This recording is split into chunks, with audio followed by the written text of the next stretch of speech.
All of the gains in automation, it goes to the owner class. All you have to do is have everyone be an owner, and now suddenly any gain in automation is a gain for everybody. If you grow just one thing, it may not grow as well as if it grows with another thing. A good example of that is called the Three Sisters method of farming. There is definitely multi apartment buildings or multifamilies that do passive design. $100 million that they gave to Joe Rogan that they would kind of be out if they breach contract. Is that a bigger number, or is 2 billion a bigger number? I don't know, It's a Zach. tough one, I It's know, really hard. and maybe Yes. comparing numbers is not Jeremy Strong's. Gotta go kill a Jenny. I still don't think you should kill her. I don't think it's a good idea. It's a ghost, dude. Welcome back, everybody, to Bread Theory. So tonight, joining me as per usual is Dan Platt of What's Left in Albany and the Three Left Show, and we're going to cover a variety of leftist topics. How are you doing tonight, Dan? Oh, it's peachy. Got some backaches. I properly stretched by doing when I was doing kind of. I was painting in stoops, and I forgot to stretch, or I didn't stretch the right muscle the right way. Oh I'm no. a fitness guy, and we should all learn to be because I'm feeling particularly fat right now. Like I'm gaining weight, and I'm just not exercising enough. So it's just in that mid-30s spot. Yeah, I'm about to turn 35. 35. Yeah, middle age approaches, and I know what that's like. I'm about to turn 41 in No, my goal, at November. least, I do have a 5-year goal. Keep keep having your 5-year goals, and my next 5-year goal is to have a house or some kind of cooperative house, and in 5 years exactly to be working part time either for the state or something with an equivalent salary. Maybe by the time I'm out of state service, I could get maybe a private or nonprofit sector thing gig.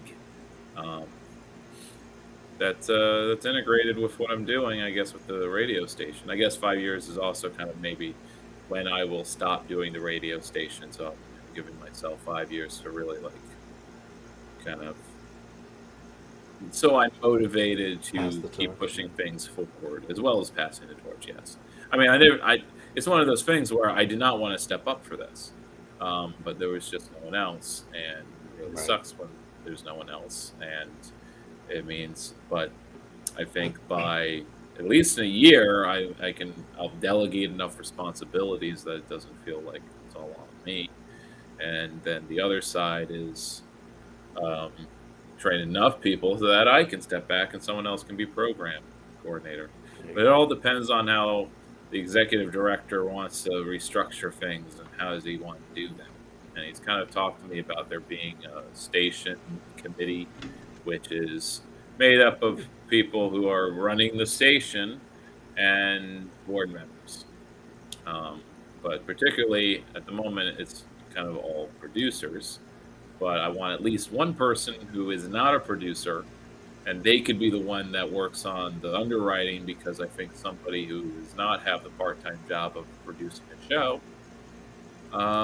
will have the ability to follow up with underwriters and grants and things like that in a professional manner, which I cannot.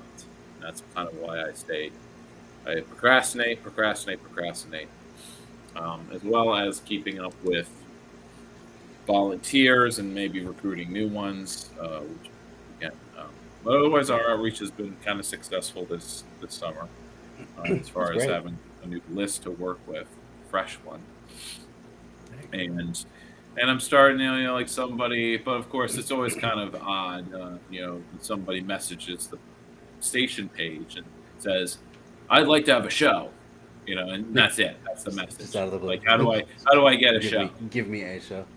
Yeah, or how do I get a show? And it's Yeah. like, can you not ask that? Like, I don't know if there's like a level of education gap, and maybe that's what our station's for. For the people who don't know what it is to write like a message in a professional way, which of course Sure. professional is kind of code for middle class bourgeois.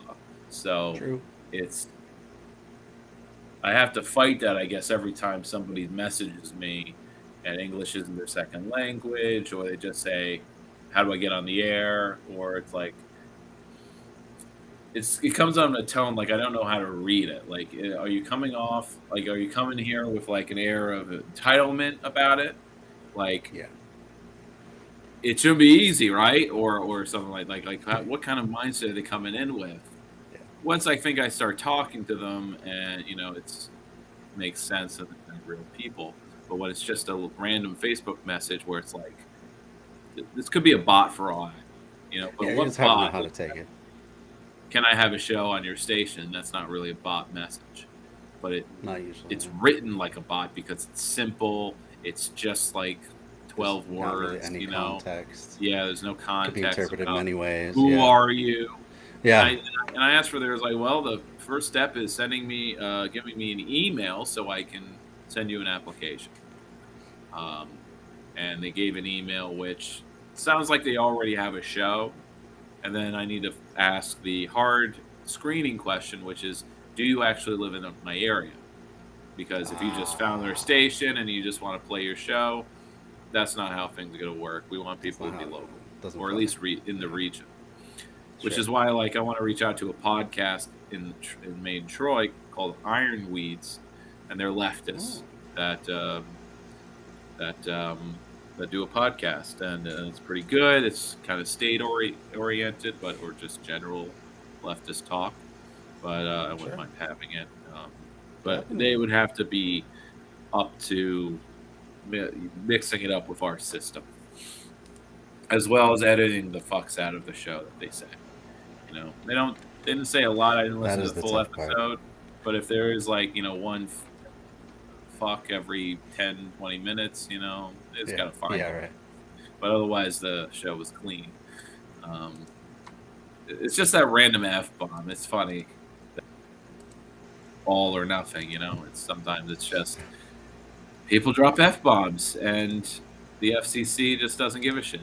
The rules are the same as they were 50 years ago, and there is no particular Democrat pushing to change the FCC. I mean, isn't there a commissioner who's appointed by the president? Maybe we should be calling up Biden, Dark Brandon, get us on, change these, actually define what obscenity and indecency is.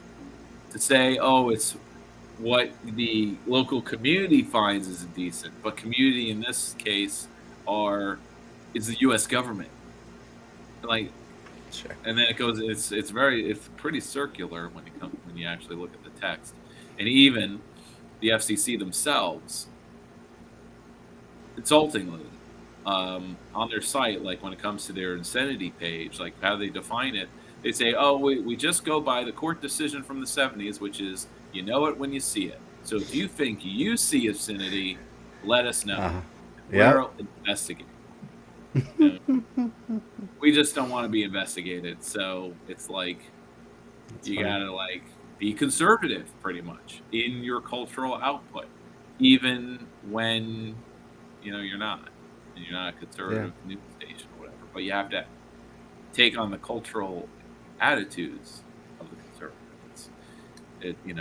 I was unsure. I was talking about cockfighting, and I'm like, well, come on. It's like this book is saying cockfighting every other sentence, and I can't. There's no other noun or euphemism. Rooster fighting. I'm not going to just say rooster fighting every goddamn sentence. So what I did was, we'll see if it helps or not, or if it matters at all. Is I'm sorry, you cut out just when you were about to say it there. Yeah. I used a Boston accent. I went cockfighting. Cockfighting. So I didn't pronounce the O. Funny. So it's like, like there's cock shore. There's so many words that use cock. But I make it clear it's roosters. Sure. and it is so get this. So the political machine in Albany, which is a union, the book and other sources will say it's working class, but I actually need to disagree with this. It was really petit bourgeois. They were workers, but they were petit bourgeois. Like they were workers who started a business. This was the saloon. Okay. They owned the saloon in the neighborhood. So they were a small business, and they had a brewery later on. So they were, business owners. They weren't really. They were they were from Irish immigrant roots, but that doesn't mean class-wise they're workers. Yeah. No, they're petit bourgeois. True. So they joined with the patricians of Albany, the old money, and the Yankees. Not just the Dutch patrons, but the Yankees, who was the next generation after the Rensselaers. And they had a social bond and secret society built around cockfighting. So their political machine started with cockfighting and how you got to trust the people because it's illegal, it's underground, it's a secret society. It's like, oh, I don't trust any politician, but rooster fighter, I trust with my life. Chicken fighter. That kind of stuff. But of course, it was also like political, convenience, and it makes sense to take power. Yeah. Still, you hate to see it when a group of people get a little bit of power and then, suddenly they're class traders. Or we represent the working class, but I mean they can, but that doesn't stop them from being paternalistic assholes. So it's all got to be their way, enough as well. And they just help enough people that it's they're popular. People love the machine; they like it. Otherwise, they wouldn't keep voting for it. Except they would cheat consistently all the time. So it's like the reason it's called the machine. So there are all these vote counts that are almost meaningless, except that for every election cycle in the 20th century, the numbers still go down every cycle. Really? That can be either voter apathy increasing or just the population of Albany shrinking. But it's interesting to see that it always was. 42 years, 11 terms. He was very boring individual, actually. I mean, his interests were, interesting. I mean, he had interests, but that was kind of the problem. Like his interests were just not. It was almost lackadaisical. Like he just liked being mayor, and it's okay for that because the mayor is just the front man for the machine.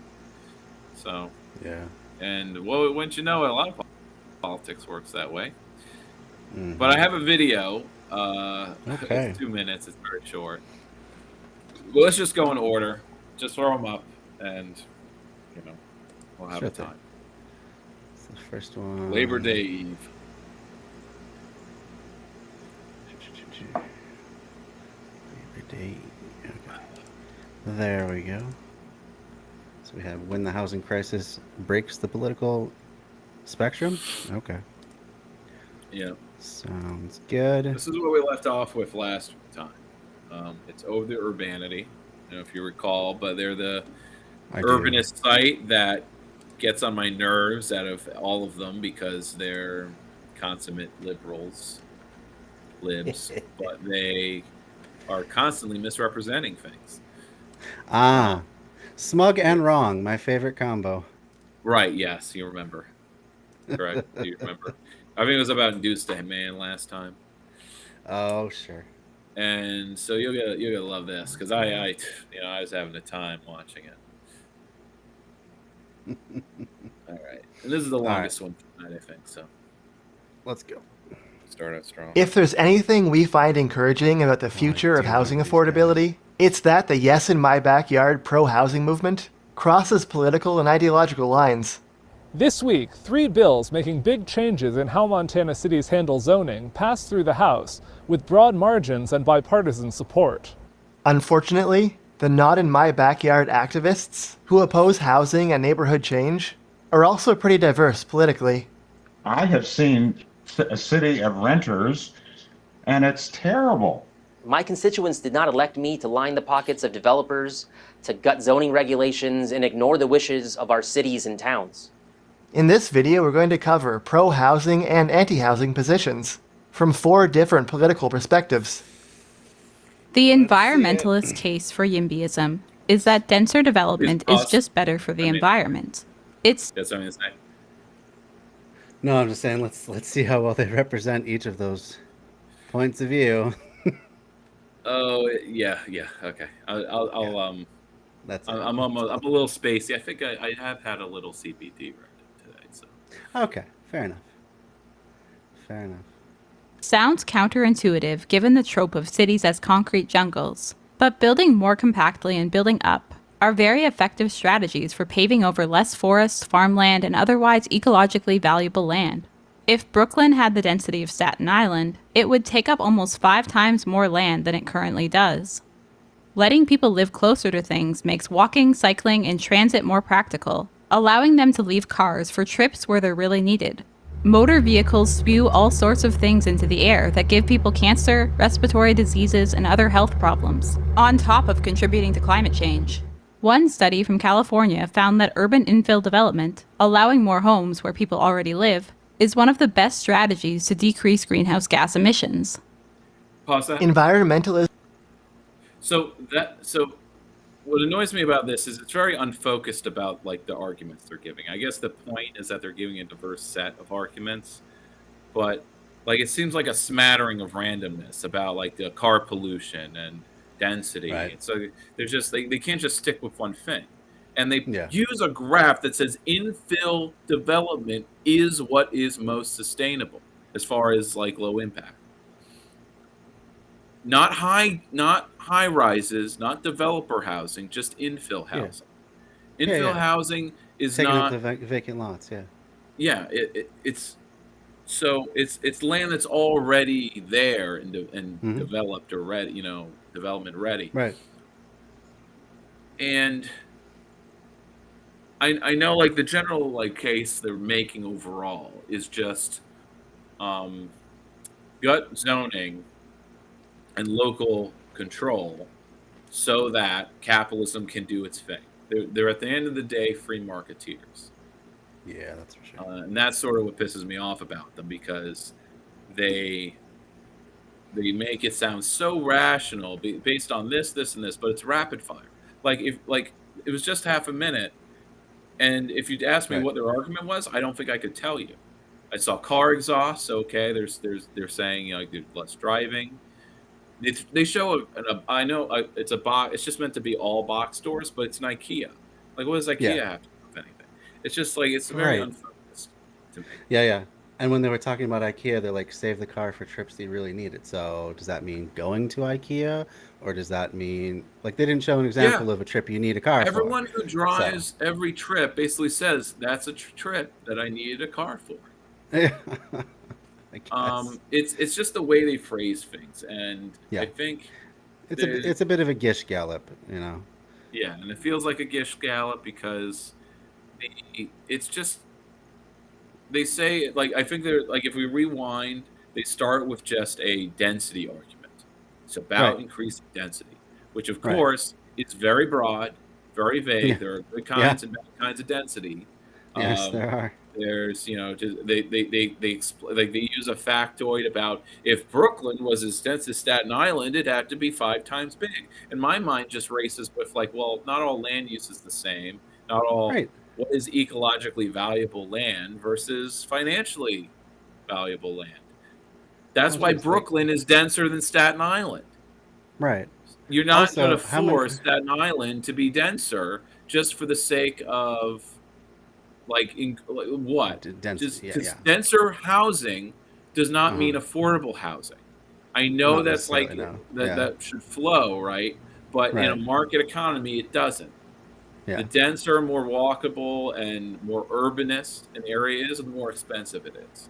This is something City Nerd points out every now and then, and he kind of says like we want good urbanism for everyone, and that doesn't Right. come from just letting developers go in. Absolutely. All right. Yeah. I had something me else I was going to say. started. Oh yeah. Also, with the point about Brooklyn, I don't know how many people outside of New York area even have a grasp of how big Brooklyn is. So like 5 times bigger. Okay, is that bad? Is that you know what does that mean? That's like a stat compared to nothing. It seems. Well, there's you can see it that way. There's also that like Brooklyn does have 3 times the population as well. That's what the stat's based on. I think Yeah. it's kind of a stat that is really it's containing 4 other statistics. Like Right. it's containing the fact that Brooklyn does have 3 times the population of Staten Island, or 5 times Uh the huh. amount of population. So that's kind of what it's saying. Also, um, I think you should But just stick like, to saying one thing at a time, because yeah, really, when you say that Brooklyn would be 5 times, you're saying Brooklyn has 5 times the population, and it's sure. denser because it's Yeah, still like it's I get that, but like, how does that compare to like I don't know the national average? Like, if I'm thinking, wouldn't my area be greater if we had Staten Island's density or Brooklyn's density? Like, am I is it starting above or below that line? Like, I don't know. It just actually. it was a I think strange way of I'm framing it. my brain just hit on something. That why is Brooklyn dense Uh huh. because of lack of zoning regulations? Well, that's true too. Yes Yeah, I, or I no? seriously doubt that. If your Absolutely case is doubt that. that other cities need Yeah, to have less zoning regulations, and that will mean they'll be denser.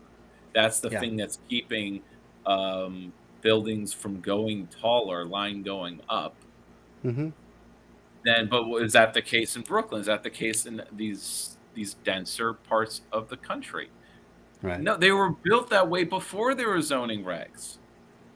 The zoning regs originally were actually because you had, well, at least in New York, were because things were getting too dense.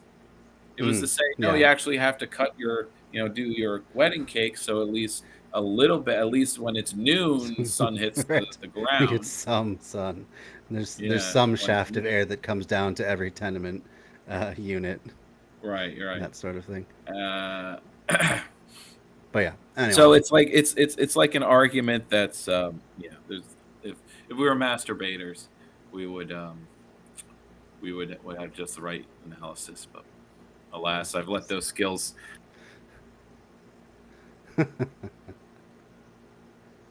All right. Capitalism gets housing wrong when it takes an extremely local perspective and ignores the bigger picture. Ann Arbor, Michigan recently rezoned a commercial corridor notable for its oceanic parking lots to allow high-density housing with the goal of creating a more downtown-style environment that's more pedestrian-friendly and less car-centric. One councilor Which which part of that is better? I'm at a loss. I don't think your audio is working, by the way. No, your audio is not coming in. I can't hear you. I don't know what happened there. No.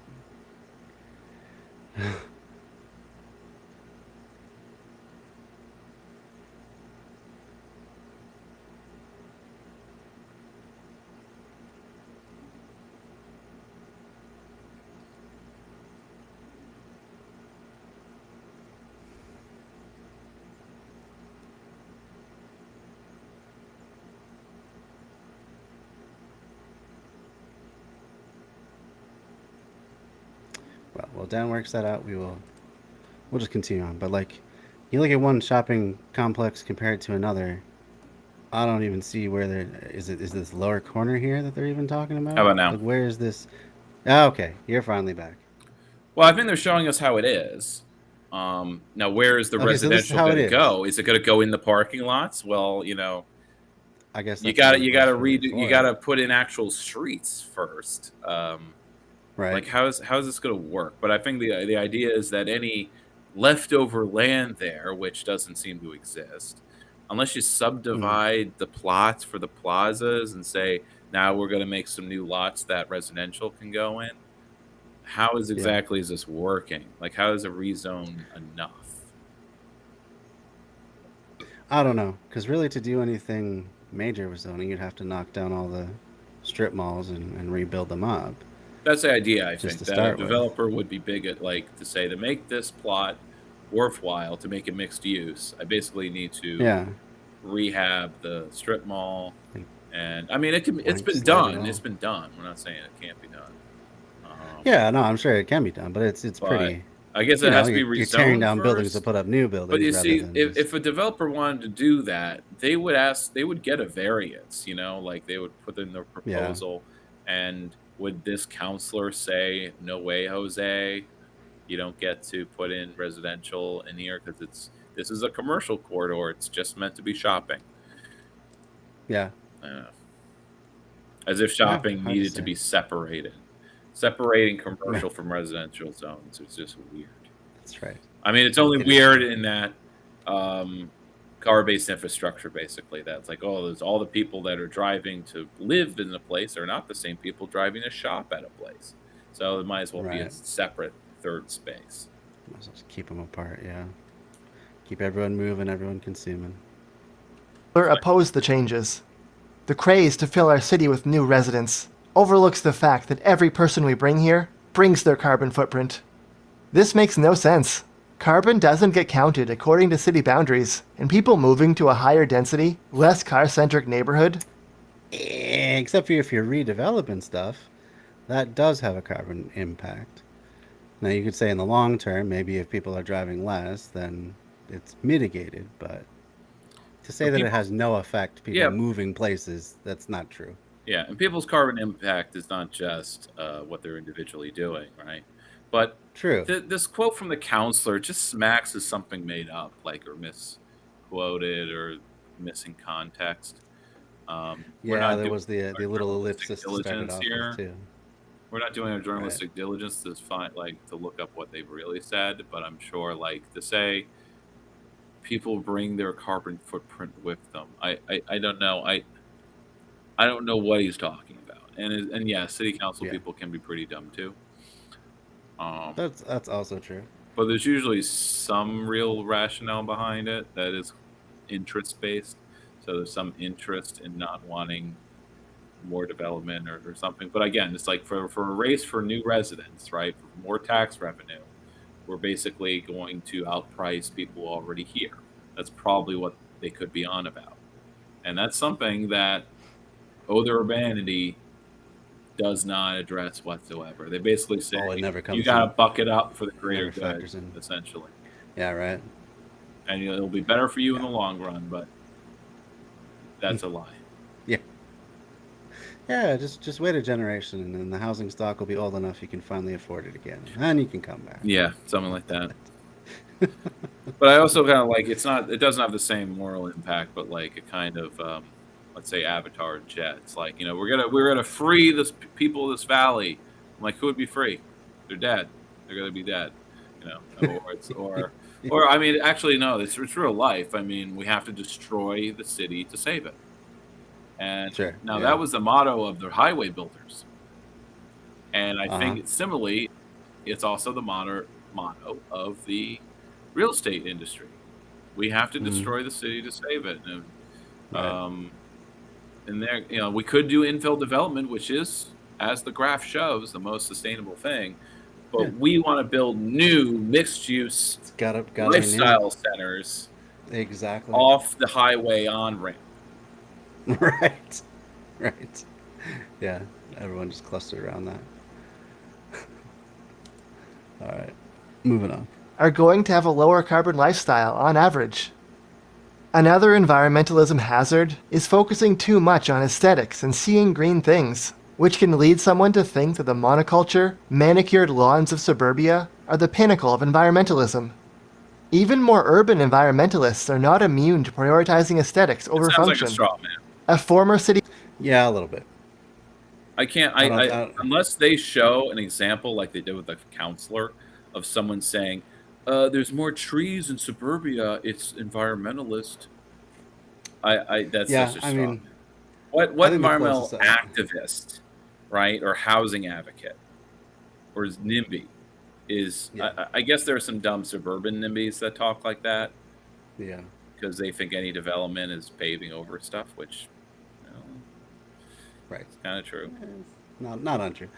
But yeah, I think the closest I've heard is that even lawns will capture more carbon than they require to maintain. So, but So here's overall, and then they lambast a perfectly reasonable and to me proper position that buildings should uh-huh. not be more than 6 stories. You can have Yeah, a I think very high that's density city with 6 stories because it's about not needing elevators in all your buildings. Elevators are right. a You big can energy still suck. have walk-ups that are six-floor walk-ups. Yeah, I mean And it's he's difficult, absolutely but right. Paris, well, Paris, one of the densest cities on the planet. They have average of 6 to 7 stories, and those yeah, top ones are usually the some of the cheapest residences because they're walk up still. it's And about every block being the same height instead of this diversity of heights. yeah, One way that you rezone things is so that like to make things kind of not just tall, high rise, low rise, low rise, high rise, is that you're only allowed to build higher, 1 floor taller than your neighbor. yeah, So that way you can kind of have a you can step it step up. up Yeah, effect in that the makes sense. block or by the block. You can only be taller. So if the tallest building's 3, then you can do a 4 story, but not a 5 or a 6 because that would look uncharacteristic of the neighborhood, as they say. It does But look weird. if your goal is maximizing profit and that means a 5 story building, regardless of what your neighbors are like, then fine, rezone to say 5 stories, a 4/1, Hmm. and and that's urban, that's good urbanism. Yeah, I have noticed. I hope it's not a trend, but there's more than one that I've noticed where it's like instead of a McMansion, it's like a Mick apartment complex where they will. Oh, I think you froze. Shoot. What, I froze? Oh, you didn't freeze. Oh, I thought you were No, frozen for a I'm second. looking at my phone. Oh, okay. I'll, Anyway, I'll get so back to that. It's okay. they take the envelope of a suburban lot, which previously would have had a detached single family home, and then they build like a 6 story apartment complex on top of it, complete with tuck under parking and all this stuff. So they're using absolutely every square foot of it. Um, and yeah, it looks incredibly out of place. Uh, it yeah, like it makes There is a services middle harder, ground, I'm but if sure. you're going to maximize profit and be market driven, then you're Right, going. yeah. You You can have to have maximize the your parking, right? You can't just not have parking, right? can't But well, apparently that's um, the case. you get Um, it's strange, like how much like tax breakage you get if you just include a bike room, and then it's okay. So the zoning like lets you or encourages you as a developer to not use the maximum parking lot, provide maximum parking, as it should be. but do a minimum parking, and if you include a bike room, because I think developers can notice that parking is not only essential, but you can have more square footage and charge more rent if you have bigger apartments, and that's possible if you have minimum parking or if you put the parking under. I can't tell you when I search for urban townhouses, so many are will have a garage in the first floor, and there'll be 3 floors, but the first one will be basically the garage and Right. uh, the laundry room, stuff that would normally be in a basement.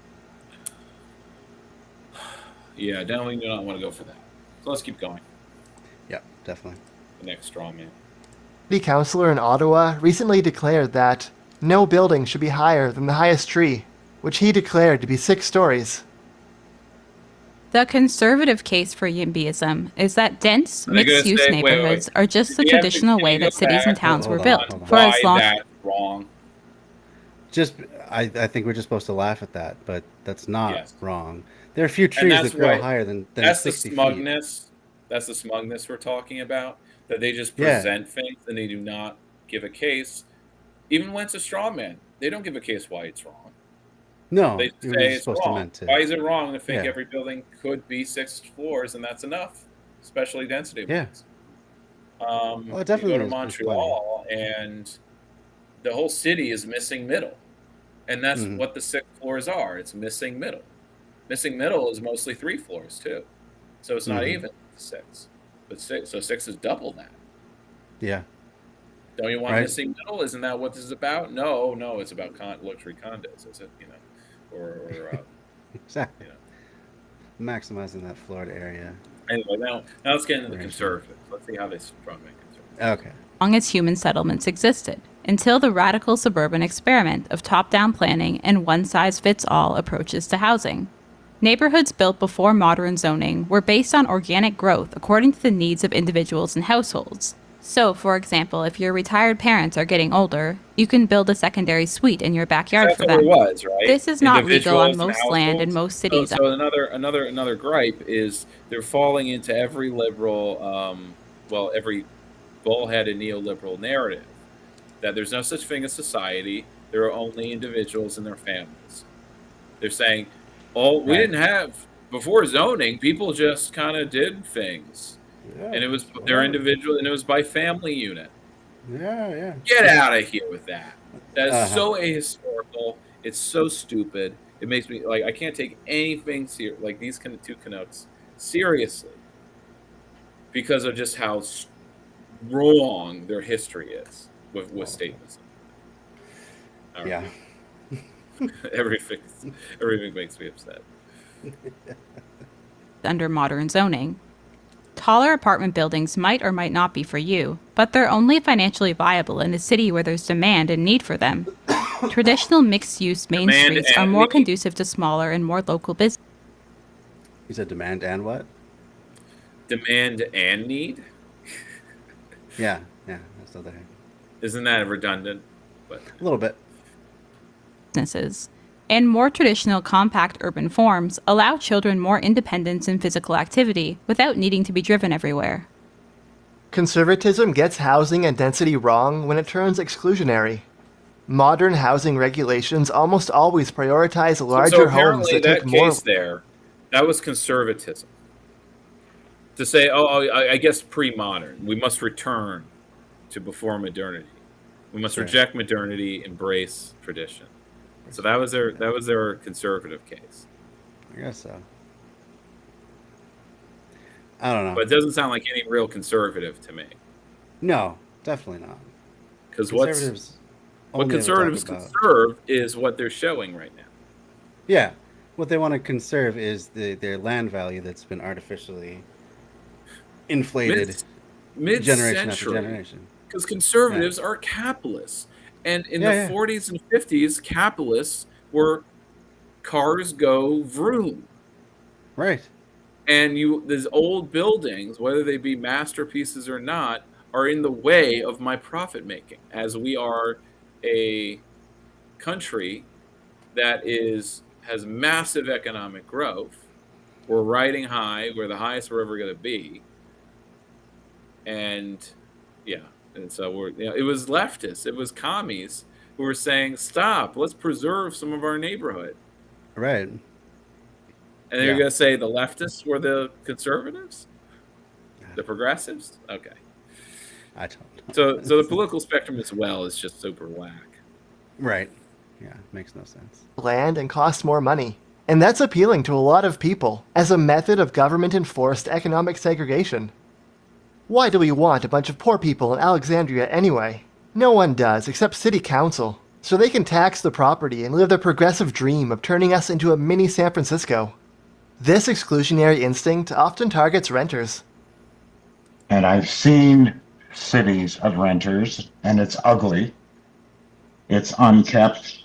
It's noisy. Strangers, schools, issues. The whole thing sounds to me as if it is absurd. It sounds like a socialist kind of idea, and I'm not a name caller. If I sound like a NIMBY, too bad, because I care about me, my neighbors, my friends, and my cities. Single-family homes are going to be doomed. And when that happens, part of the spine of a city becomes doomed. The progressive case for YIMBYism is pause? that rules about what kind of housing is allowed So again, like this one public comment is like their go-to. Like again, it's just I guess it's just meant to be an example. Yeah. But what hit me with that, listening to that again, was, and I think I've lost it again. But I wanted to say it before I moved on. Fuck. Sorry, it's because I have to belch. That's okay. Can you go back a minute so it jogs my Sure. memory? Sure. So we'll go back to. Oh yeah. I think it's coming to me now. It's uncapped. The whole like the voices, the video makers say like, sounds like they have a bias against renters. And like, so they're not saying he's racist. They're not saying like renters equals black people or people who aren't white. They're not going there with this. They're just sticking to these paradigms of renter versus owner. But an owner is not the same as a landlord, right? And Right.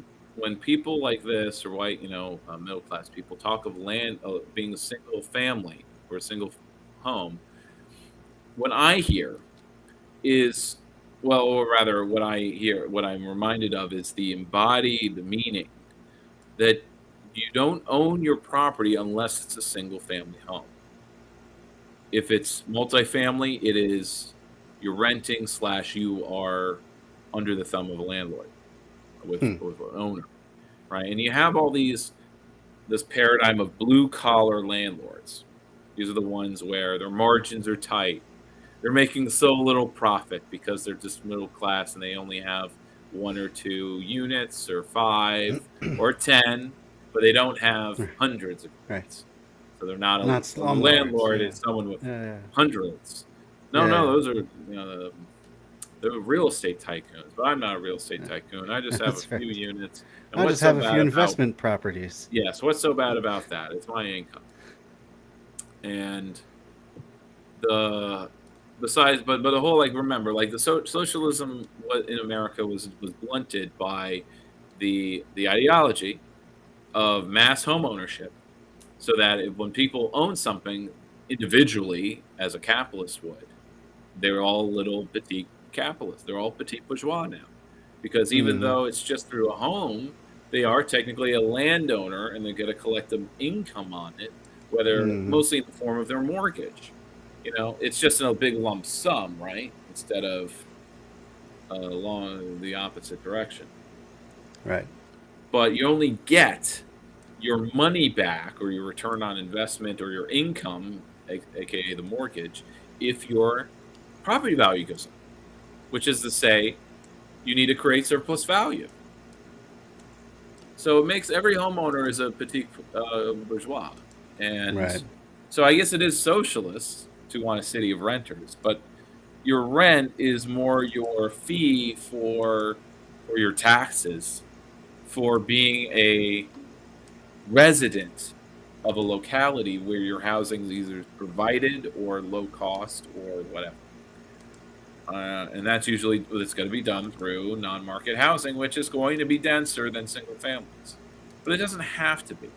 They could still be separate buildings or single family, but they're just row houses, or they're clustered, or you have a housing hill, all kinds of different forms and patterns. Yeah. Even duplexes, sure. It's just not going to be with a lawn, with something that looks like it's worth something when really it's sucking value. Yeah, right. And that's sort of but you see the whole reason of like, well, your property value is higher if you have a lawn. So actually, it isn't so much it is a money suck, but that homeowner is doing it because they're making a profit by having a mowed lawn. Right. The profit just shows up in their Later. mortgage interest rate or Right. whatever, right? That is left out of the conversation because that would require materialist analysis, my guess, to think about why do people really do this. But so many environmentalists or people who talk about lawns or whatever, it's like there is an economic capitalist reason for lawns. It's not just Oh, absolutely. the aesthetics. And I really hate the analysis where it just focuses on the aesthetics. It's why I quit listening to NPR stuff because it's just all aesthetics, and Yeah. eventually, It's yeah, I'm learning half the story, but I want all the story. yeah. Well, the aesthetics are always secondary to the profitability. So it may It's be also like assuming the money aesthetics, is but not an issue. Like it's not an right. issue at all. Or like Yeah. did we cover this guy? Oh no, maybe it was something that I went. Maybe that's something I want to cover with you, which is a money mustache man. Actually, that is something I'll have to save that. Yeah, so we'll cover that. Money mustache. Okay. He's essentially one of those millennials like us who had worked 12 years as a six-figure programmer and discovered with math that if he just kept his expenses below 30 grand, he could save enough to retire at 35. Or as he put it, 11 years. He could retire in 11 years. He was saving 100 grand like every year or something. So you kind of need that really high paying salary. And his message is for the people with those kind of salaries. And Yeah. the thing about a lot of self-help is it's so niche that, it's Right. for these kinds of people. And a lot of identity or identitarian kind of politics is sort of similar. Like, this is the platform for this identity. It works for these people. It works for us, but not really for anyone else. And so it becomes Right. another form of exclusion. And a lot of urbanism is the same. It's from the perspective of those who will benefit, and with this paternalism that they know best. But they're doing it through policy and not through, as a machine would, giving them cash or providing jobs.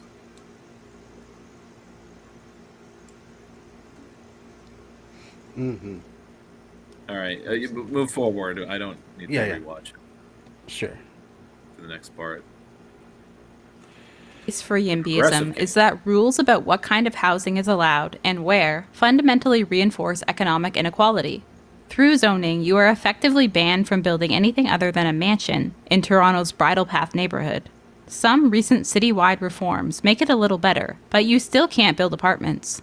Rich people literally use the power of the government to ban anyone else from living in their neighborhoods.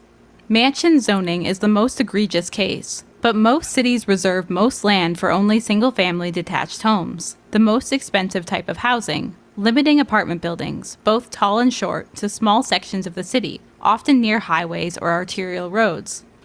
Treating denser housing as a nuisance that has to be carefully managed leads to housing scarcity, raising prices and putting power in the hands of landlords and home sellers. Additionally, our broken housing system doesn't just hinder private development. Talk to anyone who builds nonprofit or affordable housing, and they'll tell you that low-density zoning, parking requirements, and community opposition are major barriers in their housing work. A new development. I mean, are we surprised that capitalist builders are going to complain about regulations? But yeah, I wouldn't really talk to them about anything. Obviously, and we trust can. their Well, opinion. not obviously. We can sum up all of our complaints in that. I mean, when I say these are libs, I mean they're capitalist realists. Right. They do not even. It's not the water. They're in an ocean, and they're pretending it's not there. Right? That why is any of this like this? Why is the single family home so predominant? Could it be something that was demanded, or that's what the demand is for? Or is it something that was created because of market forces? But these questions are not convenient. They require research, perhaps. Maybe some left brain thinking. I don't know. Yeah. But they certainly require acknowledgement of our economic system, because it should not be taken for granted. Because in a socialist state economy, the economics are different, and thus the housing system is different. Those cities of renters, they throw up Vienna with its socialist party government. Its economics work differently, at least as far as the housing stock is concerned.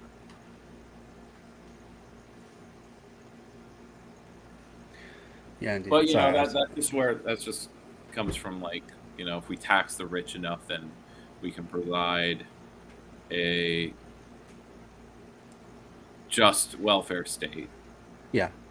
And Good enough social safety net. I, That's yeah, all we need. but I like the I had to rethink some things with Sublation had a pretty good discussion. It was Ashley and Doug, and they were talking about the Rich Man North of Richmond song, and that when a country singer like this guy is singing about people on welfare, it's just it's like the rest of the song that it's all a damn shame, right? Yeah, it's right. saying, isn't It's it lumped in. wrong? Isn't it like it's not right that some are haves and some are have-nots, and the have-nots are able to not starve, but it's in a meaningless kind of a disempowering way that they are laid low, like, collecting using the welfare state is disempowering and embarrassing. It always has been. And as a socialist, wouldn't we want to be providing less welfare, but just not calling it workfare? That's what neoliberals did. But providing work, socially valuable work, because currently tons of people want to work and are able, but the market has not. But people are stuck in the mode of the only jobs that exist are the ones we use the market to decide what work is available. Because there are tons of people, even the old, the infirm, who want to do little odd jobs, but the market does not. It's not providing it, but I mean the work is there, but it's not accessible because of the market. And welfare can be a form of like a guaranteed job. That's why we go for the guaranteed job instead of guaranteed income. Because the guaranteed job, when tied to socialist principles, is empowering and provides everything. Because otherwise, we're still keeping the capitalist treadmill going. Right. And so that all of welfare kind of is wrapped up into that. And it kind of comes through with the dynamic I see in play. I'm living it, where there's my mother's retirement, there's her savings, but our property is actually a very small part of the wealth. And if there's any intergenerational wealth, it's, I guess, the privileges of having the property that we have, and that my rent and housing cost has been lower. But in the long term, I'm not sure I'm going to see a very large dividend from the ownership of the property. Because as long as my mother, rest her soul, is alive, the houses, when they're sold, they're going to go to her bank account, and that will pay for about 8 years' worth of her housing costs, assuming housing costs don't go up, which they will. They definitely will. But when you do the math of like selling one of our houses, I guess I'm thinking it's just going to be eaten up in housing, her housing costs. And I'm not sure me and my brother is going to see this generational wealth that is supposed to exist between boomers and everyone else. Sure. The silent generation could give a lot to the boomers, white ones anyway, because of the economic boom of the 50s and 60s. But when the boomers then take control over, they're the main workforce, they're able to hold the line and hold their standard of living.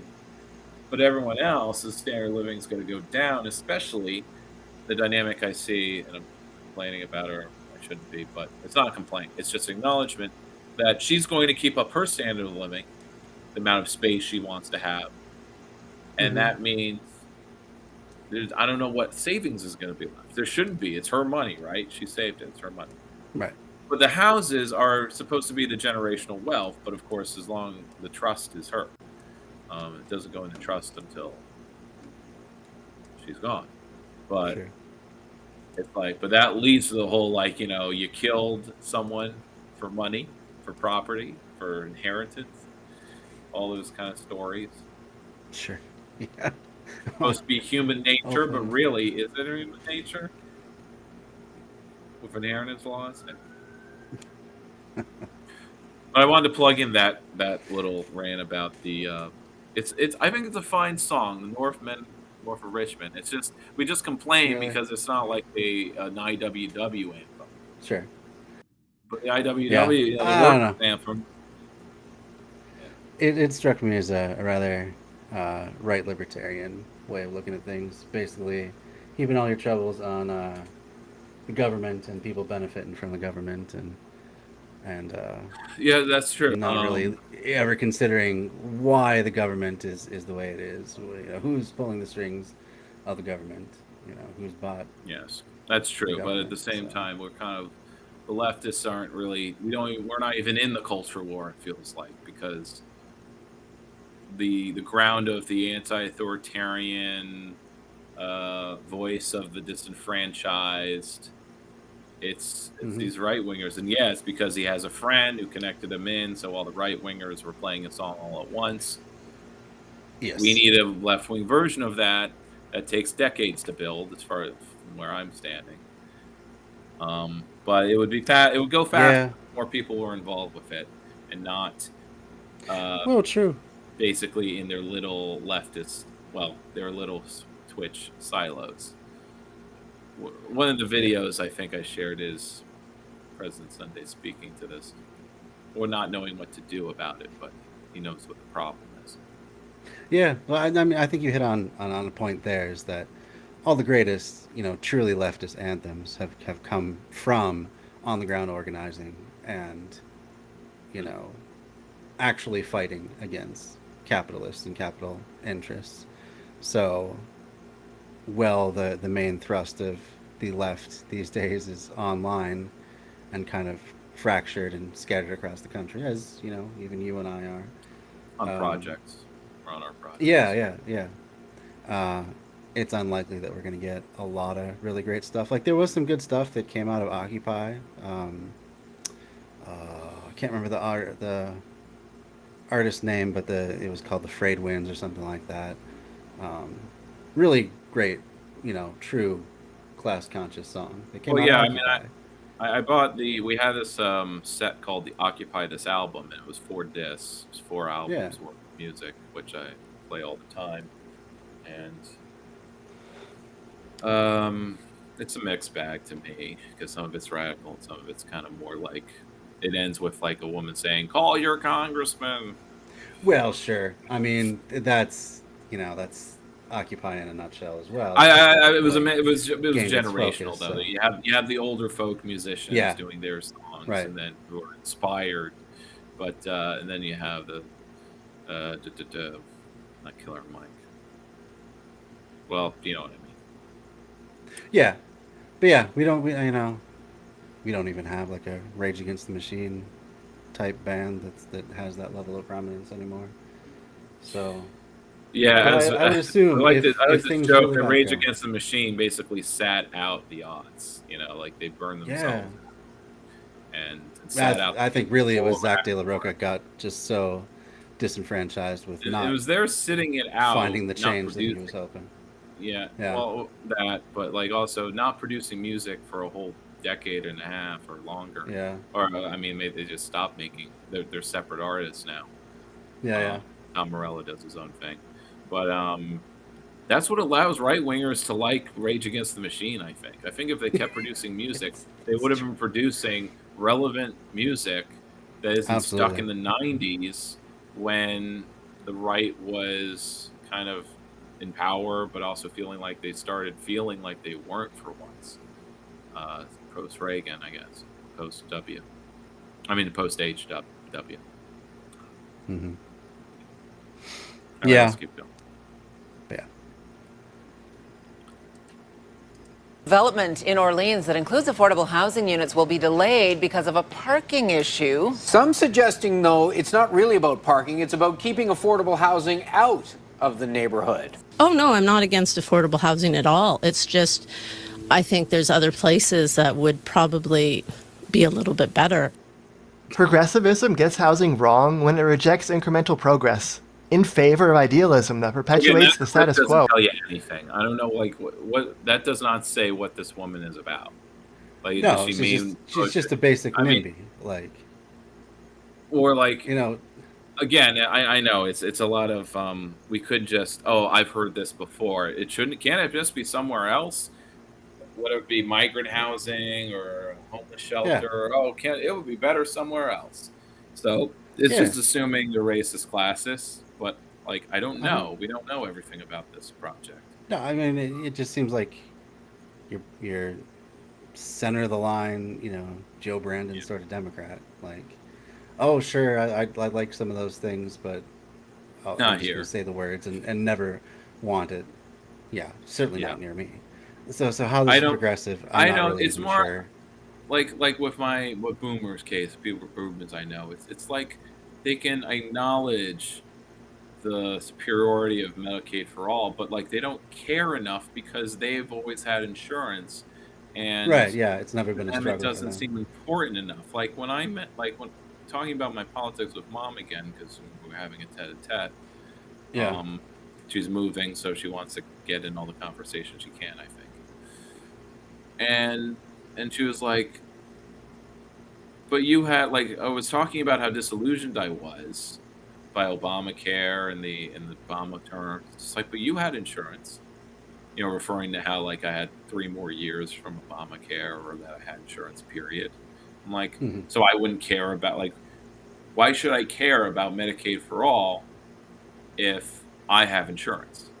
And it's a general American mindset that, of course, it's slowly eroding. I think all the young people that identify as left leaning socialists, or just left leaning of various types, I think that's showing that those are old 20th century American attitudes, and that those are kind of eroding because the reality doesn't match up with any of that. Because we don't all have health insurance, or if we do, we Right. don't want it because it sucks and it's overpriced. It's It expensive. wasn't for Insurance them, is a or it's scam. provided, so you don't know. Like, I don't know what my health insurance costs. I could look at the contract and know how much it costs per head, but the point Yeah. is, I don't have to Theoretically. care. My union takes Right. care of it in this case. But if you're a private sector, it's your, if your employer provides it, they care about it. You don't have to care about it. Right. Conversely, though, it's like you shouldn't have to care about everything. Things should just be taken care of. But you don't want the Mhm. government doing it all. Or, yeah, it's an odd. It's the kind of knot of contradictions that you see in the song "Rich Man North of Richmond." Yeah. Yeah. Rich man north of Richmond. That's Mhm. but that's from the right libertarian sense, or because again he doesn't.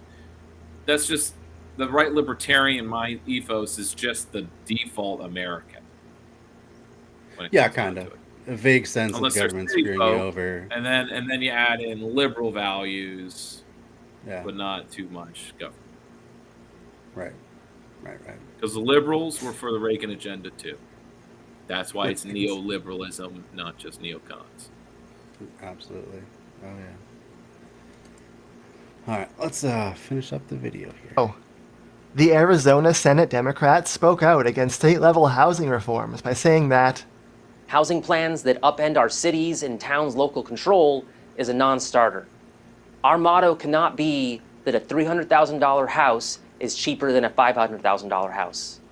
But that's a really big improvement that would make stable housing accessible for hundreds of thousands more families in Arizona. Wow. Perversely- Hundreds of thousands. What do you think of that statement there? I think he's kind of glossing over the amount of families that need affordable housing as a whole. I'm guessing it's a little bit higher than 300, hundreds of thousands. So, what And based happens to on this, them? the rest of that, the assemblyman's statement, like, let's say I'm being really generous and saying he's coming from a socialist perspective. Yeah, 3,000. Like, if you are working class, whether it's $500,000 or $300,000, it's still unaffordable. You'll never be able to go out buy a Right. house. What Yeah, good is I it couldn't afford for that. 80% of the population? And then Uh-huh. these schmucks say, but there'll be 10,000 who will be able to afford it. Yeah, that's cool. But But the market that's system is that those who can buy 300,000, that tells the market that there are people able to pay that, and then they can right. jack up the price to 350. Yeah, right. That's how Just it keep pushing it. works. Right. That guy could be coming from an anti-market perspective, that as long as it's market-based housing, it's going to be unaffordable. So it can't just be about zoning for private development. Yeah, absolutely. But that's Absolutely. the Great point. straw man to say that, oh, they don't want any development because they don't want things to improve now. They want a bigger change that will take longer, that we obviously can't politically do because I'm not for it, or Yeah. most people aren't. Well, it sounds like most people are NIMBYs according to this breakdown. So, Yeah. Yeah. but people aren't you know, anti-market. So that's kind of that's the outreach we do. We could do that. It's to point out to be anti-market. Even progressives will be like, no, we still got to be pro-market. We still need private development. We want the tax revenue. We need to do. We need those big developers. Fuck you, man. Yeah, right. I agree. All right, moving on. This way of thinking gets even more appealing the more expensive your city is. Who wants to argue that an 8-plex with units starting at $900,000 is the solution to housing affordability? Well, that actually would have been a step in the right direction in West Vancouver. Average home price $3 million, where that project was rejected, with one councillor complaining that the starting price is still out of reach for many. Another progressive mistake is thinking that supporting nonprofit housing development should be paired with obstructing for-profit housing construction. There's a pervasive idea that we can just reject market rate housing because the private market is fundamentally incapable of serving regular people, but that's plainly not true. A townhouse in Edmonton, a fast-growing city with high incomes, averages $260,000, with condos averaging $195,000. Is he suggesting that's affordable?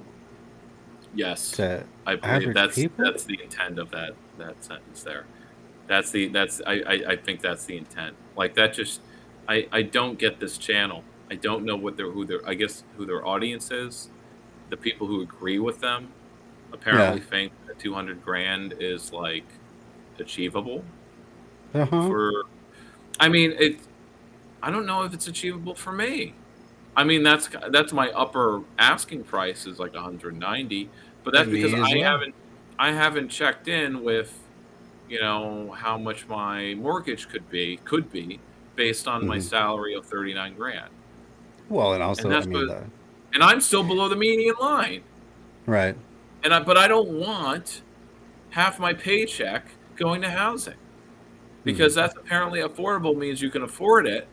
That's why affordable is, by the way, a terrible line. We should reject it. Yeah. Attainable housing, accessible housing. Attainable, accessible. That has better words. I don't know if they're better, but affordable. Afford means you can afford it.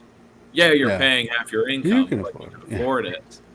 Yeah. If one of your two income hold house incomes gets disrupted, you'll be out on the street again. Yeah. But right now you can afford it. So cross your fingers it's that the nothing difference ever happens to between- either one of you.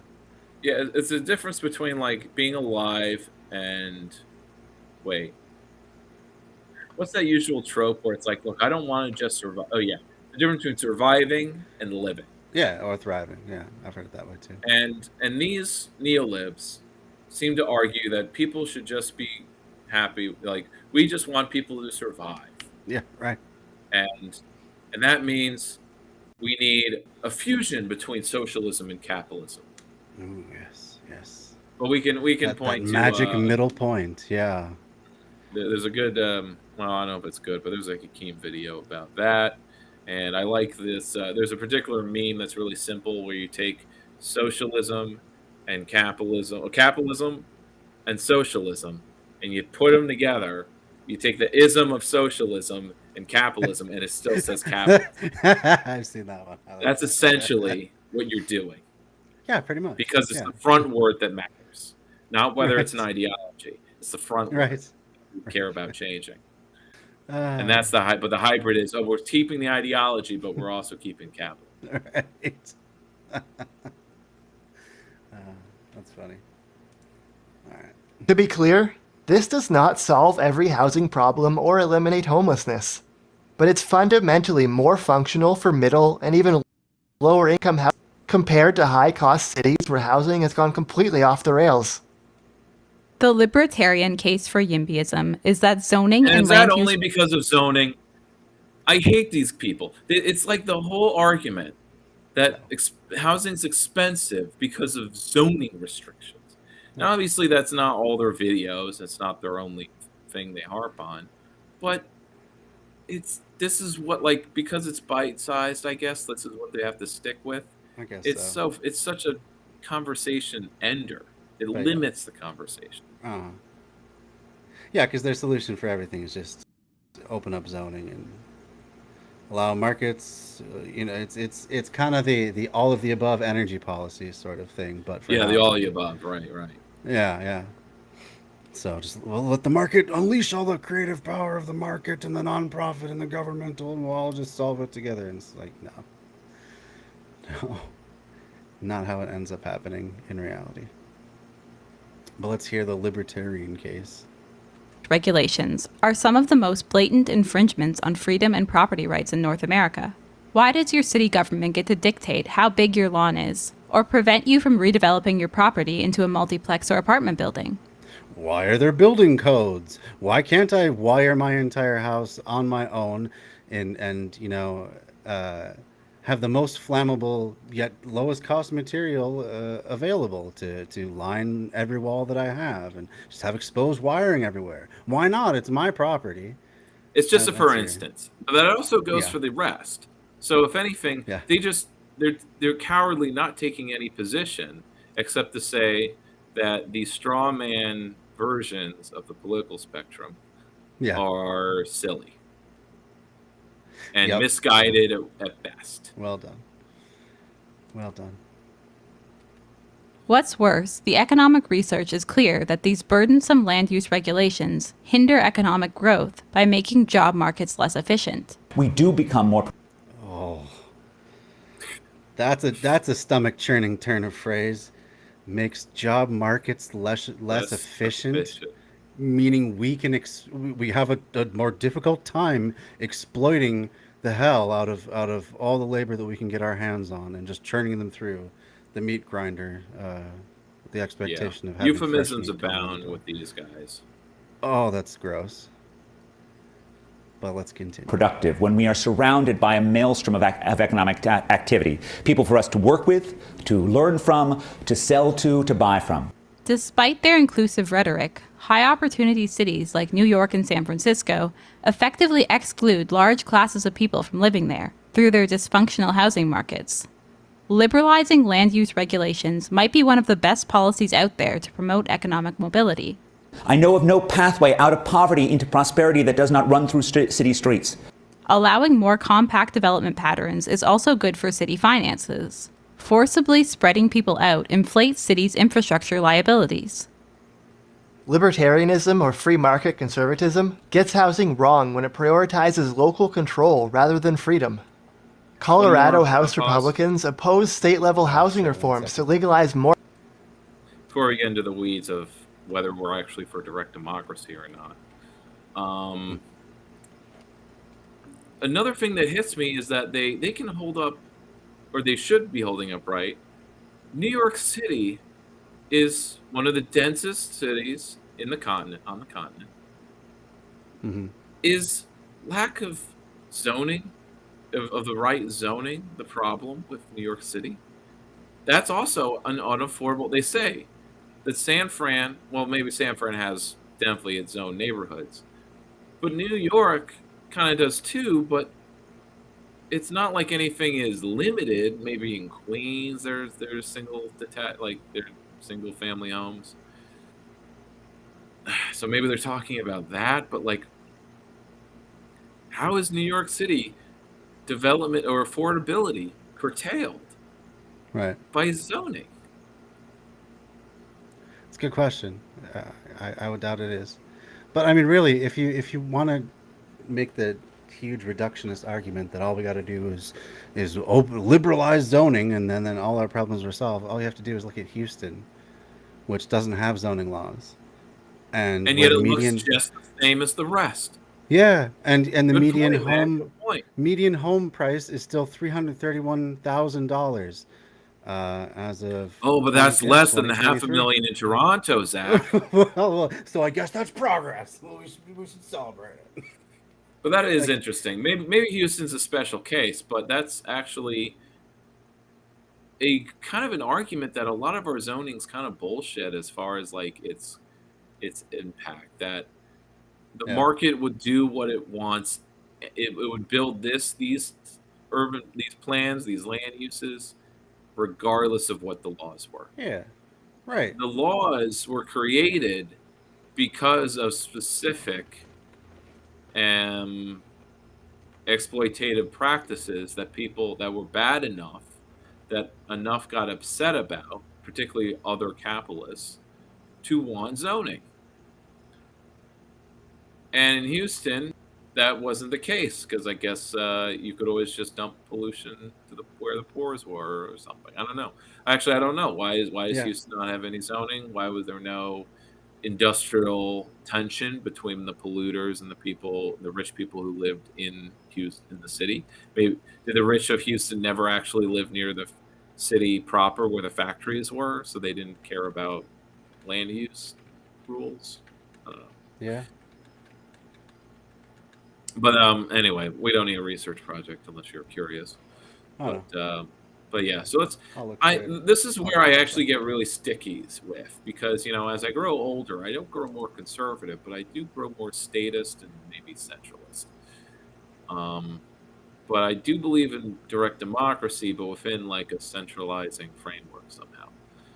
And so maybe that's kind of there is a way out, a way of talking about this that isn't into the binary of local control versus state or higher up control. But again, if you don't have certain rules in one that are across the board in an area, then it doesn't matter how good your rules are in your local town. If you're like this is the thing a lot with Albany. That's true. Like we could do radical things in Albany, but none of it matters if we still have the Tri-City area doing its thing, doing things in the status quo way. Right. And New York could adopt single payer, but if the feds don't let us, then we can't do it. That was the argument given by the Dems. If certain states could be super lefty, but if it comes down to economic boycott, capital pulls out, as they always threaten to do with New York, like, hey, I could move my office to Florida, so you don't tax me too much. Don't ever raise my taxes. And Democrats say that, oh, we can't raise taxes, we can't do progressive taxation. They'll leave. We won't be able to pay for anything. Well, I guess that's an argument for nationalization then. Why tax something? Then you can just take it or make our own version of it. But again, you need capital for that. So it's like you take a bunch of it now so the state of New York can build it for itself. Then when they leave because of the high taxes, well, we've already taken it. Kind of like a one big take, just a big steal. Don't do it gradually, just do it all at once, get it over with, rip off the Band-Aid, have the revolt. If they organize a militia, then they have to fight the state troopers. That's my Civil War fantasy. What odds are you giving World War III, whatever Tim Pool's latest thing? I think he put World War III at 7%, but he was hyping it as though it was almost inevitable. Oh my god. Well, I find it interesting that when it comes to the boomer libs or other types of libs, that January 6th really was like, it was after the Trump term, right? The Trump term was pretty much ended. Yeah, it's basically over. Or had ended. And it was supposed to be the official day that it ended. Yeah. But that's actually the worst thing of Trump. Like, the libs do not want another Trump candidacy, Yeah. not even like, candidacy even, or the Right. threat, or they like the threat of it because it forces us to vote for the moderate. Right. But it really is just, it forces them. They like justifying their moderate politics. So it's like, and they say, it's like, but it's so bad. January 6th is so bad. We can't let that maybe happen again, or like, we need to make sure it can't happen again. And that means always having a moderate or stability. It just means stability. It doesn't matter what kind of politics it is, as long as it's stable. Because that's what scares people the most. It's what scared my parents. It's what scares any boomers, I think, is just the lack of stability, because, well, they already have all the wealth they kind of are going to get or need. And the only thing that can harm that is this instability threatens that. And they don't frame it like that, but it stresses them out. Like, I'm sure it would any of us.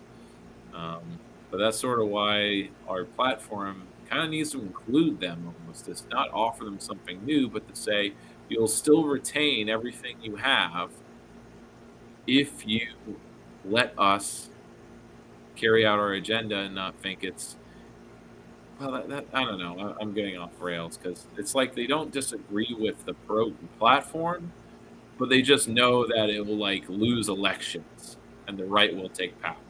Yeah, I mean, that's a constant argument. Yeah. It's all fear. So it's not that they're afraid of socialists. They're afraid that if enough Dems are socialists, then they'll lose because it's bad and it's not winning. Right. Because what wins is moderates, because that's their whole life. Right. Yeah.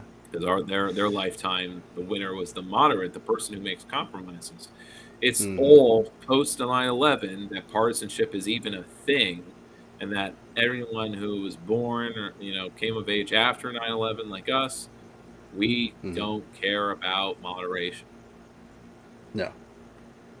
No, there's no compromising with. I mean, there's not really even compromising with Democrats, but certainly or the terrorists or the enemy. Well, true. That's true as well. Yeah. Yeah. All right. Well, let's finish up this video because we want to get to more than one. We're running out of time. More housing across Colorado, saying that the attack on local control goes against the principles of small government libertarianism, even though the local governments are the ones enacting onerous regulations, and the state government was trying to legalize more housing. A newly rolled out affordable housing legislation would allow denser development throughout Colorado's biggest cities. Opponents of the legislation, including the Colorado Municipal League, say it steamrolls local control and home rule. The Republican acting mayor of Greenwood Village, Colorado, dismissed these state-level reforms as a mandate denying people the right to have a say over who their neighbors are. A scholar from a free enterprise think tank characterized California's state-level efforts to override local control and legalize more housing construction as Soviet-era central planning. There's also a sentiment in many libertarian circles. And that's the old sleight of hand they always do, is that if you allow more development, that's the same thing as guaranteeing that more development will happen, and that's just not the case. And the fact that it's capitalist development apparently is central planning. Actually, it is central planning, but it's capitalist in terms of regulation. But yeah, it's the free market. It's deciding where houses go. The capitalists are looking at their charts and their market research and saying there's demand and money to be made here, but local regs override market concerns. Which, of course, we should be for. It just so happens that it's a bunch of middle-class fucks who don't want there to be apartments. So it's more complicated than just whether or not it's racist or whether it's capitalist. But again, it's like you can't fix. I guess this is just my white hat brain. You don't think you can fix the excuses of racism or classism. Or rather, you have to fix the class problem first, and the class problem stems from it being market-based. Yeah. Then you can solve the whole, we don't want those people around, you know? It's until the economic concerns are settled, I think that's always the identity stuff is going to be a smokescreen, or it's going to be used as cover. Yeah, I or kind of see like justification. it's also intertwined. I mean, the white race was created as a concept in order to keep economic dominance over the newly freed slaves. Yes, So, and eroding blackness and whiteness is also anti-capitalist work. Yeah. So, right. I guess I need to retract that as one or the other. It's not. I think I'm always just arguing against those who just want to do one. Yeah. No, yeah, I see that. It's all intertwined, so it kind of has to all be together. But for sure, the class part has to be the most important part, because that's gonna be the longest term shot at true equity and equal power sharing, anarchism. So yeah. But it's just all these people with anti-capitalist views that are still just doing the same old Western style activism that's just has all its problems. Right, absolutely. And I want to avoid that fate, but I kind of see how my life is paralleling my father's. But I'm not going to stop at just preserving some land from the bulldozer. Sure.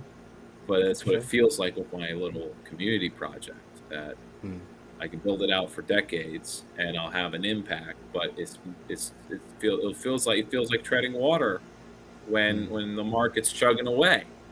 Yeah, right. It's one step forward, Versus two being steps under back. control. Right. It doesn't matter how many houses we make co-ops. If half the city is still capitalist and it's overpriced, Right. it's going to make our co-op production. It's going to put under strain, and and we're going to go out of business. Right. Like most co-ops actually do. Yeah. Definitely. All right. Now let's finish up though. Circles, associating cars with freedom, leading some otherwise libertarian-minded people to support rules that mandate and micromanage how much parking needs to be included in new buildings, instead of leaving it up to demand and normal market forces to decide. Yeah. Demand and market but the forces market forces made everything car dependent. Exactly, because you can sell more cars to more people, and all the parts and all the repairs, rather than having them take the trolley. It's the capitalist realism to see the separation between government and private business. Yeah. And as far as we socialists are concerned, there isn't one. Until the Right. state is a socialist one, there really isn't that much of a functional or rhetorical reason to refer the government as being, or the public sector as being, this better thing. Because the state serves capital. They're First not and foremost, separate. it was set forces. up that way. It has been that way from the beginning, from the Revolutionary Especially in War. Especially in neoliberalism. Absolutely. But yeah, I mean, yeah, the idea that the bourgeois of the day threw off the shackles of monarchy just so that they could have freedom for everybody is absolutely ridiculous. They wanted freedom for themselves. They wanted to be the new aristocracy, and that's what they set up, and that is what has gone on since that day. So yeah. But anyway, that's the end. Thanks for watching through. Yeah, there's nothing more to this one. Ugh, that was a bit of a chore. Yeah, those Toronto people are weird. The high cost there, it really gets into their brains, where it's just like, yeah. So I would suggest we do one of the shorter ones now. They're all shorter now. I think one of them's not. I think one is 13 minutes. That's the Star Wars one. I probably have a lot to say about that one. So what do you pick? I won't chime in. Do you want to do the WNYC one, How to Work the Political Machine, or the President's Sunday? The WNYC. Well, the Star Wars one actually is a good segue, because it's mostly about the political issue of centralization. Okay. All right. Well, we will. But also war making as well, in defense. So, yeah. But this is a smart guy. His channel is not Star Wars themed, but he talks about Star Wars in a very intelligent way. All right, we will try to power through it. Maybe I can up the speed. Is he a fast talker? Yeah, he's not a slow smuggy guy. Okay, well, we'll speed it up if we can, just so we can get through it. The Republic was always destined to conquer the entire galaxy, such is the nature of sentient beings. We grow, we develop, we spread out and seek resources in space once those things become limited. And so out of the core, the earliest explorers of the Republic went on generation ships to the colonies. And from there, they would go on to establish what would be known as... You can skip ahead a few minutes Great Manifest to get Period. to the actual, like, canon. Because he's just giving the background of, like, the lore of Star Wars. Slow down once it passed the mid-rim. In Legends, the Great Manifest Period ended in 17,000 BBY. Which means that for the next 17,000 years, the Outer Rim territories would see spurts of growth and then decline, but never achieve the same population density and riches that we see in the Inner Rim. And mind you, it wasn't because of a lack of effort. Both the Republic and Empire were expansionary sorts of governments by nature.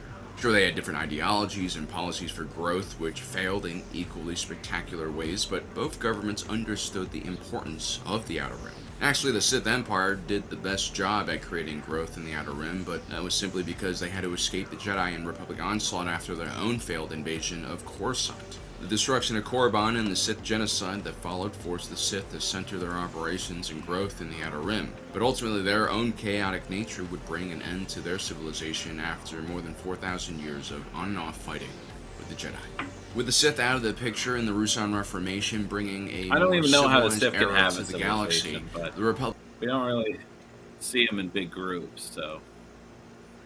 Yeah. Just two. Just two at a time. You can't imagine civilization from just two at a time. Right.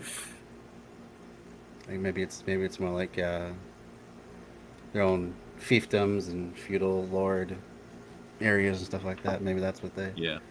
Maybe that's what you have hierarchies, Like, and the hierarchies sure. compete with each other. But at least, like, if you're in a hierarchy, you work with the community in that hierarchy. For sure. Also began looking outwards. During the High Republic period, also known as the Golden Age for the Republic and their Jedi Defenders, an initiative was started to further map out the Outer Rim territories, providing safe passage for citizens trying to escape the crowded and overpopulated core worlds. Supreme Chancellor Lina So would start a series of projects known as the Great Works. The Starlight Beacon was one of those constructs, a beautiful beacon for wary travelers in the Outer Rim, and also a place from which Jedi Quick Reaction Task Force could be launched from. But ultimately, the High Republic era would end, the Starlight Beacon would fall, and the progress made by the High Republic would be wiped out, and the Outer Rim would return to its former desolate state. Now, decades later, the Senate, in a last-ditch effort, would try to create a free trade zone in the Outer Rim to encourage more growth in that region. This brought capital investment from several galactic companies, but instead of benefiting the Outer Rim, these corporations would carve out their own personal fiefdoms, largely because the Republic government lacked a presence in those areas. Soon, corporations... Pay attention, this is the actual background to the political crisis that starts in the prequels. The newfound it's like, why are these wealth and territory that corporations they had so carved fucking out for big and themselves. powerful? And the Republic's attempt to bring taxation to the Outer Rim without the threat of enforcement or military backing leads to the secessionist movement and the Separatist crisis, and ultimately the Clone Wars. The Republic would fall shortly after. One could argue that their attempt to tame the Outer Rim was a fatal mistake, one that the Empire learned very little from. The Empire would also try to take the Outer Rim. They weren't interested in economic growth or expanding their populace to those regions. Instead, they just wanted the resources. And so the Empire tried to brute force their way using their massive navy. They raided planets for wealth and minerals and left them desolate and even more desperate. And within just a decade of doing this, the first rebel movements began to emerge at the planetary level, and then at the sector level, and then finally at the galactic level. The Rebel Alliance would emerge out of all of this chaos in the Outer Rim, and once again the central government would be toppled by their attempt to tame this region of space. So clearly the Outer Rim has always been the Achilles heel for any central government controlling the galaxy, so how would you actually tame this area of the galaxy? Clearly the over-reliance by the Republic on corporate investment was flawed, as was the Empire's strategy of oppression and pacification through the use of military force. But a middle ground always exists, and it's usually the best way to tackle any situation. Middle ground fallacy. Middle ground fallacy. Yeah. Problem, we must first ask ourselves the question, what makes people pick up their lives and move to a new planet, a new area of the galaxy? Well, the simplest reason is that life in these new areas are perceived to be better and easier than where the people had previously lived. Poverty was rampant in the core and colonies regions of the galaxy. There was a lot of overcrowding and imbalance in the distribution of wealth. Just take a look at Han Solo's upbringing in the sewers of Cornet City, or the Martinez sisters in the lower levels of Coruscant, or the street urchins that lived on Dayu City. Even Cyril Karn's existence as a worker within the Bureau of Statistics, which probably would have made him middle class, seems extremely undesirable. So what prevents these people from seeking what clearly can be a much better and easier existence on one of the Outer Rim territory planets? Well, before we even talk about all the dangers they could face, we need to talk about the lack of infrastructure. The first hurdle is transport. The people who can actually afford to take that long and dangerous journey from the core and colony regions to the Outer Rim have enough wealth where starting a new life on a new planet might not be desirable, unless it's just a venture they're seeking. But such people are rare, and most individuals live practical lives and move out of necessity and to seek a better life. And so this is where the Republic's government policy can step in. For instance, the Republic could create a new bureau for colonization of the Outer Rim. It would have its own fleet of ships, training and education courses to teach urban dwellers how to survive, how to farm for food and moisture, how to extract resources and fabricate shelter. You can also create incentives for private companies and NGOs to also create their own companies that could provide a similar service. This type of competition could be really good, and it could also fit a lot of niche needs that different species might have. Maybe you can have NGOs that are dedicated to aquatic species, or a private company that wants homesteaders to grow certain foods that are in demand in their distribution network. Now, these private entities would need to have some checks and balances on them, some regulations to make sure that they don't exploit the colonists that they're actually being asked to take care of. You also need the threat of enforcement to make sure that these policies are upheld in the Outer Rim territories. And this is why, like most projects that succeed, this idea should be tested out step by step to see what works and what doesn't. Perhaps the Republic could focus on developing just one sector at a time, ideally a sector with a minimum of 50 habitable planets with a wide diversity of biomes and resources available. This makes the project a lot more manageable. It allows the regulators to be more focused in how they do their job, and at the same time it gives these private and NGO organizations the ability to do what they do best. This entire project, of course, would need a security force, a federalized military. And yes, I know the Rusan Reformation bans this, but if you've ever met a senator in real life, especially those who come from a legal background, there are really no laws that they can't find a loophole in and get around if they want to. Let's call this army the Outer Rim Expeditionary Force. Now, of course, that little comment there is totally, like, not related to the argument. But the little comment about, like, a lawyer can get around any law. Anything, yeah. So it's almost like there's no real point in having laws because any legal structure that would uphold it or use it will circumvent it and undermine it. Yeah. Same argument that's used to be like, we can never tax the rich because they'll just find other ways of hiding their wealth and blah, blah, blah, blah. Right. So it's like you have to, I think those are valid points, and it means you have to rethink everything. How you think about justice and how it's met out on the community level. Right. It's not going to be laws or laws and law enforcement, a legal system. I know it's what developed. But how did it develop? It developed from the top down. Yeah. You know, how does justice meted out when it's bottom up? And exactly. I think that's something. How to get local buy-in and yeah, I think some anthropologists might have some. There might be some studies on that. All right. Really got to roll that area of operation to just the Outer Rim. That might help it get around the Rusan Reformation's regulations. This military force should be created from scratch and not be formed out of co-opted PDF forces to avoid cultural clash and corruption from the outset. And mind you, this needs to be a legitimate military force, not just a heavily armed police force. And that's because you will need a legitimate military force in the Outer Rim. Just ask the Chiss in the unknown region just how many barbaric alien species and pirate lords there are to deal with. If you invest as much credits as I'm suggesting the Republic does into this one sector, it's going to attract entire armies, not just small bands of raiders. And the firepower, the organization, and logistics you'll need to defend an entire sector of space is going to be serious. We're talking about at least one massive command ship that's the size of the city that can make short work of pirate flagships, and several ships of the line, carriers, frigates, corvettes, to protect the hyperspace lanes and allow free movement for trade and people. Now, here on Earth, a lot of people criticize the United States and their allies' foreign policy and military forces, which are deployed all around the globe. And I think a lot of this criticism is valid. There have definitely been some terrible things done in the name of creating this new order. But at the same time, what it creates is a freedom of navigation in all of the oceans in the world and a rules-based order, which I think is incredibly important. This has allowed for an unprecedented amount of growth and movement, which has made the last 70 years the most prosperous in human history.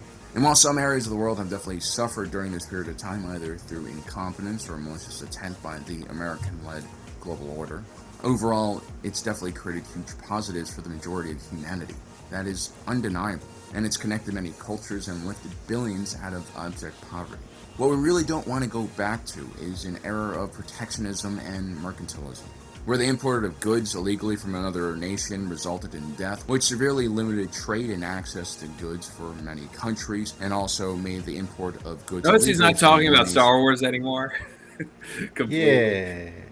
I'm not sure I was comfortable with that. There was another video he made that I think I would have chosen instead, but it was basically about like Mon Mothma and her character, and that like she just shouldn't have been the Chancellor of the New Republic because she was so adverse to A, continuing the war, and B, going back to war again and starting another one, that she disarmed the New Republic.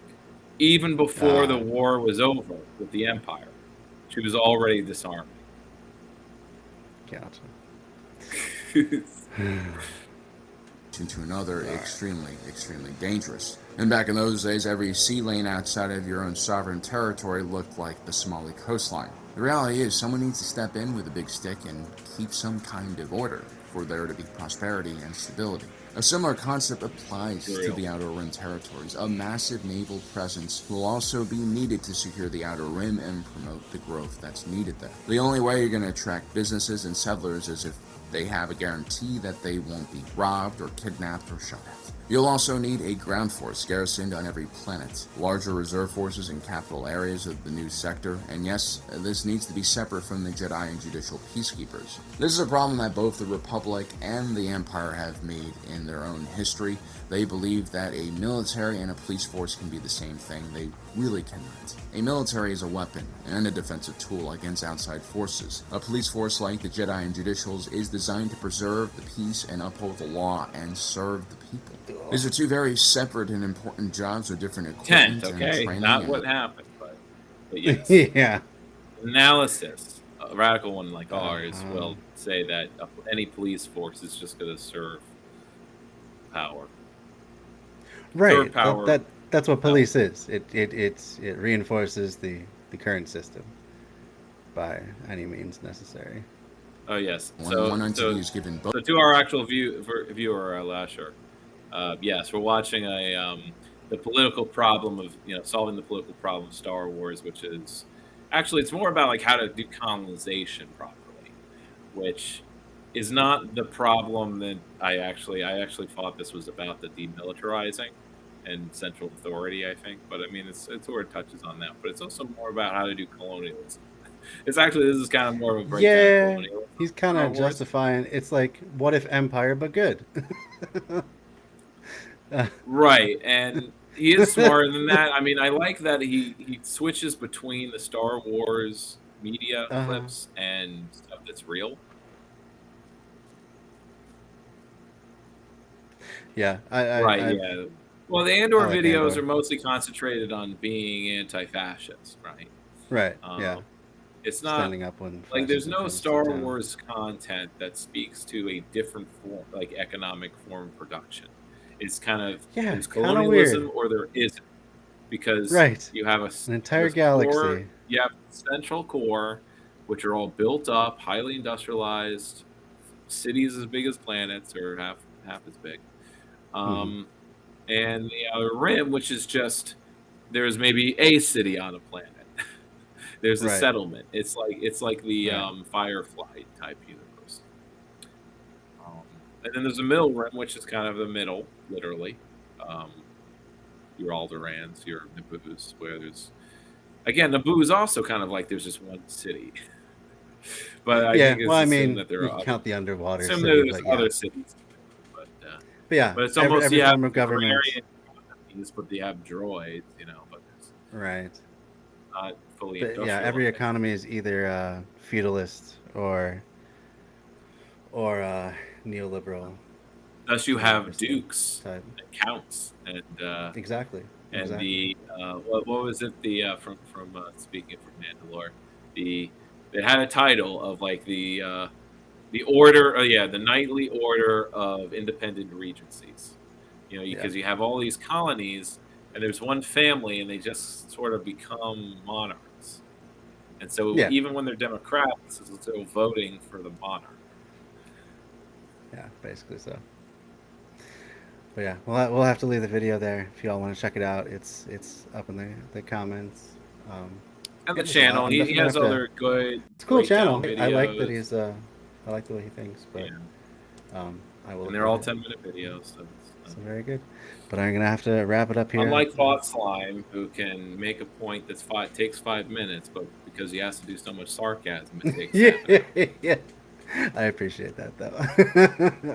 I like it that way. Anything you'd like to plug before we get going? I hate to rush things, but I did promise. Yeah, that, I'd be done. for next week or in 2 days after Labor Day, I'm going to be interviewing basically a mother-daughter team who does a butterfly garden. She's also kind cool. of not block busting, but she's block building by buying up all the houses in the block, cool. one by one. And she's through the network of my father's conservationist network. So that's the butterfly garden. And but my major project, show to show, will be reading a chapter about the political machine of Albany, and which has very great import as I give commentary to doing politics in America, because I think we do not actually study how politics. I mean, we did our series of how you do political organizing, and I spoke to a lot then, and I'm combining that content with this reading from journalists, basically it's the biography of our long-running mayor, but it goes into the machine, and there's another book that's just about the machine, but it's written in the 70s. This one is written in the 90s, so it's more post-hoc. It includes some quotes about the people who are still trying to maintain it, and why they can't. And they kind of say that, we just don't have the jobs to give out anymore because of neoliberalism. The state isn't providing, doesn't have the budgets to where we can give out 1,000 jobs, even if they're just minimum wage jobs. This was in New York. It's Pataki. We had a Republican governor, and he basically choked off the stream of state employment to give out, in the name of meritocracy. You can't even help the lower class kind of get that middle class income. A lot of it was kind of these corrupt, paternalistic practices, and I want to discuss that because it's ignored, it's invisible. It annoys me because it's literally everywhere I go in my own city, but the usual explanations about politics work just don't apply at all. It's complete separation. All right, so love you lots. So I'm really enjoying that, and as we have our station fundraising drive, we'll see how that goes. Very good. Good luck with that. I don't know, really hope. And if you want to, if any viewer wants to throw in some money, go to www.grandarts.org. Grandarts.org. I'll make sure to throw that up in the chat as well. But thanks as always, Dan. Look forward to our next meeting, and see what you bring for us next time. Have a good, have a good fake Labor Day weekend. It's not the true Labor Day, so Business Union Labor Day. Business Union Labor Day. All right. Have a good one. Oh, and thanks so much for the cheer. I forgot to mention that earlier. Thanks for the cheer of 11 bits, Alyosher. Very, very much appreciate that. Let me shout you out real quick. Everyone go check out Ali Osher.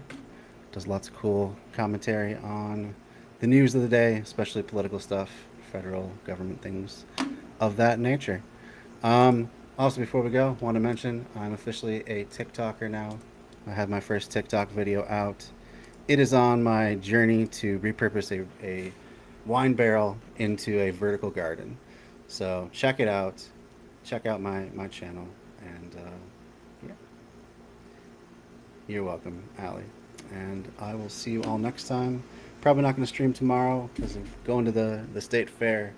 And that's going to take it out of me quite a bit. So not sure when the next stream will be. Hopefully get in some more People's History of the United States this week. But if not, I will see you all next Sunday. Have